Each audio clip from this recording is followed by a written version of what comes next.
In this video, I'll show you how to draw figures turning, tilting, and bending. It's essential for all action figures, whether they're running or hitting a ball. And I'll start with a cylinder representing the rib cage, and then I'll add another cylinder for the pelvis, and I'll show you how they interact and how they keep the body in balance. And it's in my book, Ellen's Guide to Rhythm and Motion, on Amazon. Let's think of the rib cage as a cylinder, where this blue line is the sternum in front or the spine in the back. When the rib cage rotates like this, it turns around its central axis, this invisible black line in the middle, so this blue midline, either the sternum or the spine, shifts away from the center toward one side. And this rotation creates tension in the body where one side is compressed while the other side is stretched. With tilting, the body bends laterally away from the vertical axis while the midline remains in the middle of the cylinder. And to determine the degree of tilt, think of the face of a clock, and this one is pointing toward 1 o'clock. As the can tips toward us, as it does when we bend over, the elliptical ends of the cylinder become more and more circular, and the vertical axis shrinks. You can easily see this by tilting a soup can. Now, these movements are often combined, like the tilting and turning that I show here. In this case, we now have two cylinders. This one represents the rib cage, and this is the pelvis. And they're all tilted, as you can see, in this direction. And this contrapposto causes one side of the waist to be compressed and narrowed, and the other side to be stretched.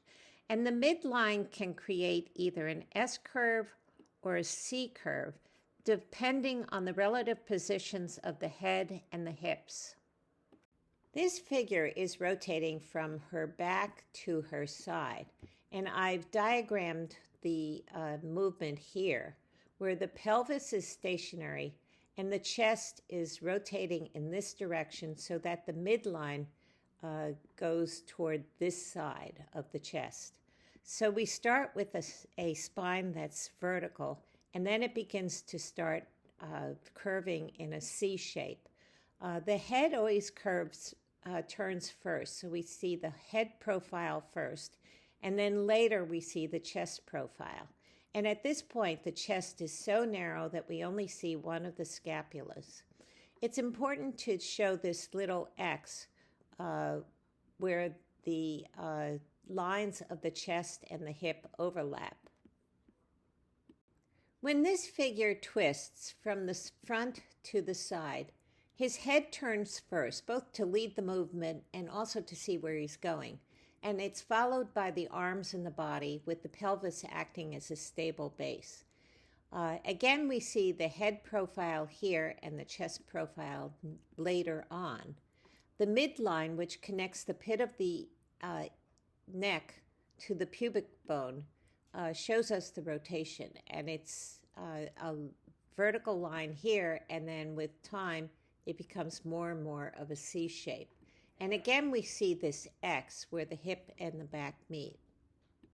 When we run, we twist our upper body following our arms, and we twist our pelvis in the opposite direction following our legs.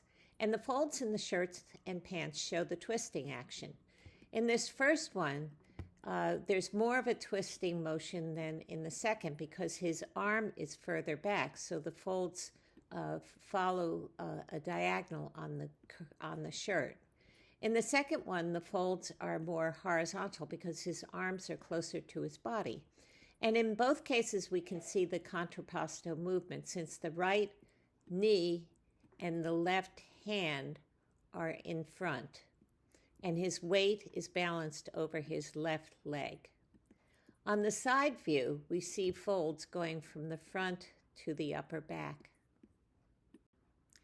When hitting a baseball in the wind-up phase, the upper body twists to the right with the weight on the right foot and the head vertically above it.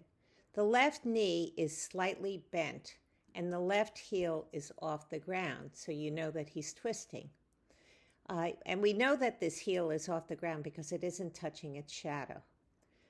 The middle of the shirt goes from the V-neck to the middle of the waist, and the folds on the shirt indicate the twist. As the swing speeds up in B and C here, the bat becomes slightly blurred, particularly at its end, which is the fastest moving part. And the folds on the right side of his shirt show that he's leaning a bit forward, but also still bent toward his right. So there's excess cloth on that side. And his hands are blurred in this one, and even his arms and body look a little distorted or misshapen, which is a way to show extreme force and speed of the hit. The bat becomes a series of lines hitting the ball, and the ball changes from a solid sphere to a series of circles. And then the follow-through, the player continues his rotation to the left, and his arm and bat become perfectly aligned in a single straight line, making the bat an extension of his body to maximize the power of the swing. At this point, the weight has shifted forward, leaving the right heel off the ground. To emphasize the speed of the force and action, I use some circular lines drawn around the torso to highlight the twisting. I use some details like the vibration at the top of the stand to show the after effect of the impact. And I kept facial features simple, so the focus was entirely on the motion, not the person. I have a new book out called Ellen's Art for Beginners, where I talk about color, light, viewpoints, and unity, and you can find it on Amazon. I'll leave a link in the comments section.